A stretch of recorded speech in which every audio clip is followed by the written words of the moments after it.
Batiin ko muna ang ating guest of honor speaker today, our Honorable Consul Von Von Ryan Ferreira. Kuya sir, good morning. Thank you for coming. Of course, yung walang sawang tumutulong palagi at sumusundo sa akin kahit na napupuyat, ang ating Kuya Popo, the Vice Governor of Hong Kong Region. Our new installed Charter President, Kuya Alan. Kuya, good afternoon. And our new created Lady Eagles President, Ate Lian. Good afternoon natin. Of course, lahat ng mga kuya na nandito, Kuya Leo, sila pa ba? Sila, hindi ko kasi magkabisado lang ng mga pangalan nyo. Of course, to your Charter Governor, Kuya Attorney Jason D. Guzman, he is supposed to be with me. Unfortunately, yung kanyang passport ay hindi nakahabol. So, sabi ko sa kanya, hindi na balin. Andiyan naman si Kuya Borges mag-represent sa kanya. So, siya, in behalf of Attorney Jason mamaya, si Kuya Borges ang mag-speech. Anyway, mga kuya tate, thank you so much for inviting me to officiate this very momentous event. And isa lang naman lagi kong hinihiling sa lahat ng mga pinupuntahan ko. Yung gusto kong masaya ang mga kuya at ate. Gusto ko yung nagkakaisa ng mga kuya at ate. Kasi paano natin magagawa ang ating misyon kung hindi tayo nagkakaisa? Ginagawa ko ang lahat kasi gusto ko bago bumaba bilang National President, may saayos na natin lahat ang problema ng ating organisasyon. Gusto ko lahat ng mga breakaway group, they will be with us. Gusto ko kahit sino man sila na nasa ibang panig, gusto ko magkaisa tayong lahat. Naalala ko pa, I still remember when my first entry into the Fraternal Order of Eagles.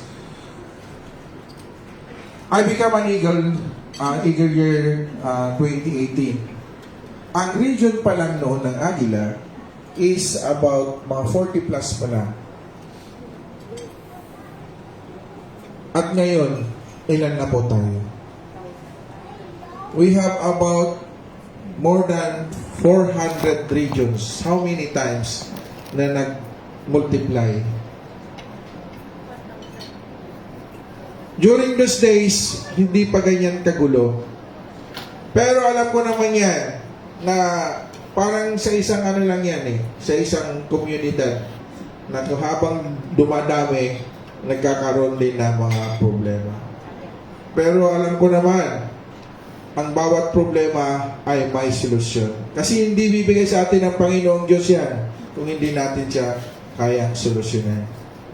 Kaya nga ako ngayon, ang aking ginagawa ay inaayos ko yung tamang proseso ng ating bylaws. Since 2017, hindi po natin sununod yung bylaws ng ating organisasyon. Kaya nagkagulo. But this time, being your national president, gusto ko itama lahat. Gusto ko maitama lahat para lahat ng mga grupo ay magsama-sama na. Dahil kung halimbawa, naitama natin lahat at hindi sila marunong sumunod, pasensyahan na lang. Dahil kung sino yung nire-recognize ng ating batas, yun ang masusunod.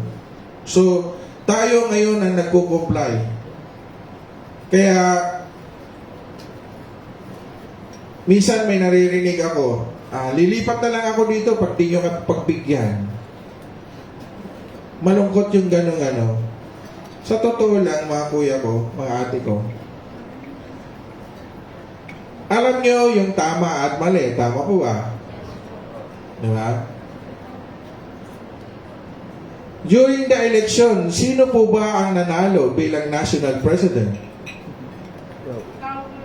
Alam niyo po ba kung sino nanalo? Ikaw, kuya. Ha? Kahit pagbalik-balik ta rin natin, kahit pagsamasamahin nyo yung boto nila, hindi makahabol sa boto natin bilang national president. Natalo sila. Pinoclaim na rin nila yung sarili nila bilang national president. Alam niyo po, ito yung nakakalungkot eh. Parang hindi natin naiintindihan natin yung sarili natin, yung salita ng sarili nating salita na tama at mali. Pero mayroon pa rin naniniwala. Di ba? Kaya tuloy, ang nangyayari, nagkahati-hati tayo. Alam niyo po, panahon ni Kuya Nelson Sarapudin, ang membro natin, more than 200,000 na. But this time, bigla tayong bumagsak dahil sa mga kagagawan ng mga kasama natin na hindi sa tamang landas. Alam ko yung iba napipilitan lang dahil saan? Sa kanilang personal interest. Sa kanilang personal na ambisyon. Hindi ko maintindihan yung iba. Bakit gusto nilang maging national president? Sa totoo lang mga kuya at ate, siguro naitalaga lang ako dito bilang yung national president dahil may dahilan. Kasi nung pumasok ako dito, maayos pa naman, pero may gulo na, pero hindi pa naman ganun kalala. Kasi kung hindi natin ayusin to, kailan? At sinong pwedeng gagawa niyan? That's why I will do all my best. Nag-hire na ako, nag-hire. Kinausap ko na lahat ng mga kuya natin, ng mga lawyers. Free of charge. At ngayon, pinagbibintangan pa ako na binayaran ko raw yung mga lawyers para sila yung maging ano ko. No. Kahit tanungin sa kanila. Free of charge yan. Kasama na ang inyong governor, si Kuya Attorney Jason. Bakit natin ginagawa to? Because the Eagle has a big mission in our country. Tandaan niyo po yan. Hindi na-create itong organisasyon na to kung walang purpose. Why? I'm trying my best that this organization would be the example for everything good and for the betterment of our country, the Philippines. Palakpakan po natin ang ating sarili. Kaya nga, piniprofessionalize natin lahat. And I want all the Eagles should undergo the proper training, the proper education, para po maintindihan nila kung ano talaga ang misyon ng Agila. Sometimes, hindi nila maintindihan, parang iniisip lang nila, ay hindi, mamigay na lang ako, bahala kayo dyan. No, it's not.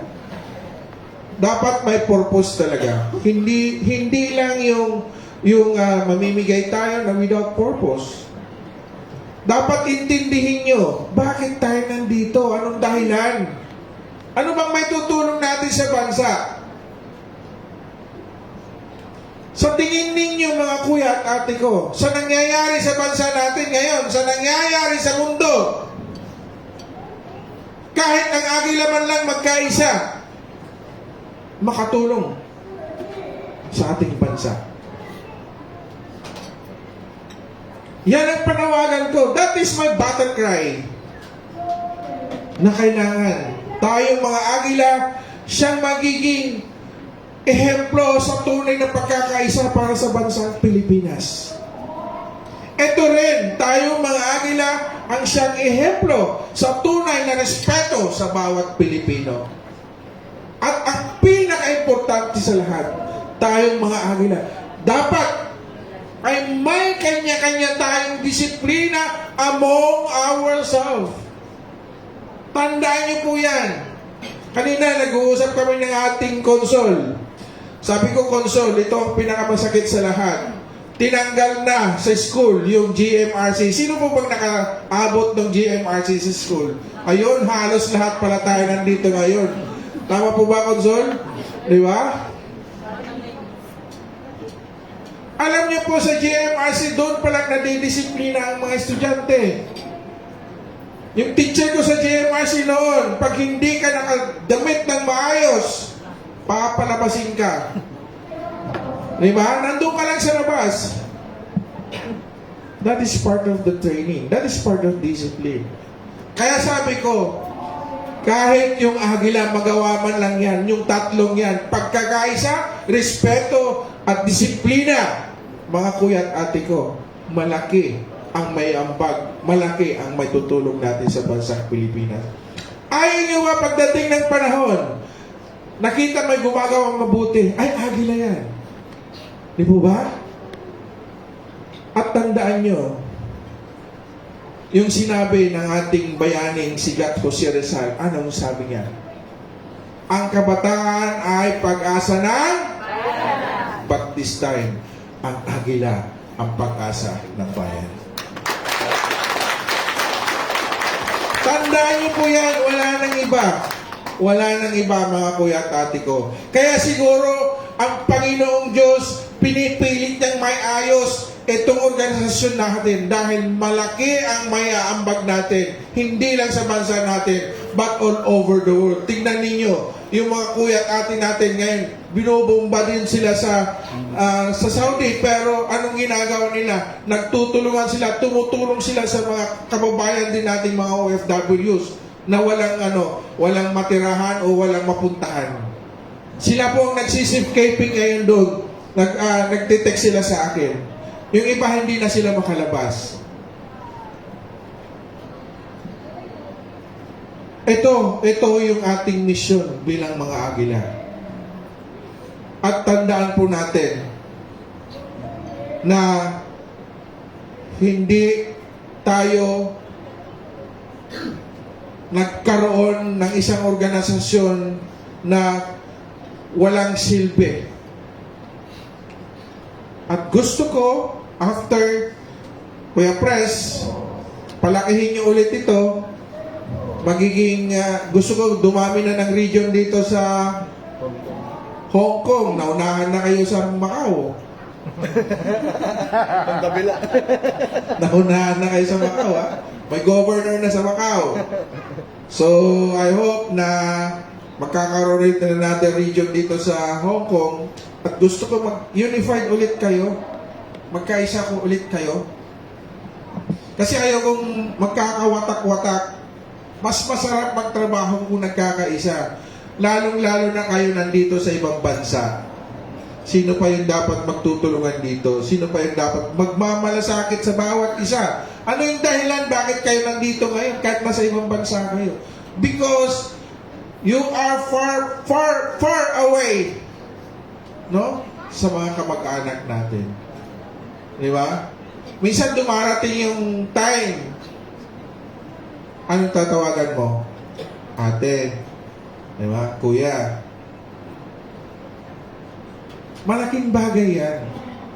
Malaking bagay yan para sa inyo.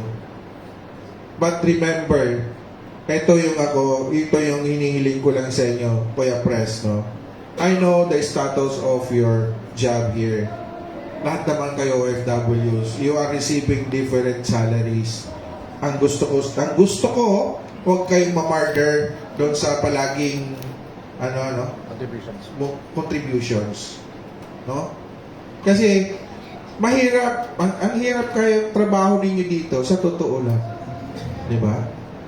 Yung nandito lang kayo na malayo sa pamilya, 'di ba? That is already a sacrifice.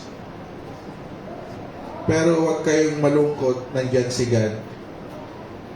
Ginagabayan niya kayo, tinutulungan niya kayo, binibigyan niya kayo ng lakas ng loob. In time of kalungkutan, just pray. Pray, pray, pray. And I also appeal to each every one of you. Help me pray to unify the Fraternal Order of Eagles, Philippine Eagles Incorporated. Congratulations sa inyong lahat. And alam ko na lalong-lalo na itong bagong installed na Lady Eagles at Charter Club President dito sa Hong Kong. Alam ko naman kung ano yung mga pinagdaanan ninyo. Kalimutan nyo na yan. Magsimula tayo uli. Okay? Maraming salamat. Magandang hapon. Mabuhay ang Agila. Mabuhay! Mabuhay ang Agila! Mabuhay!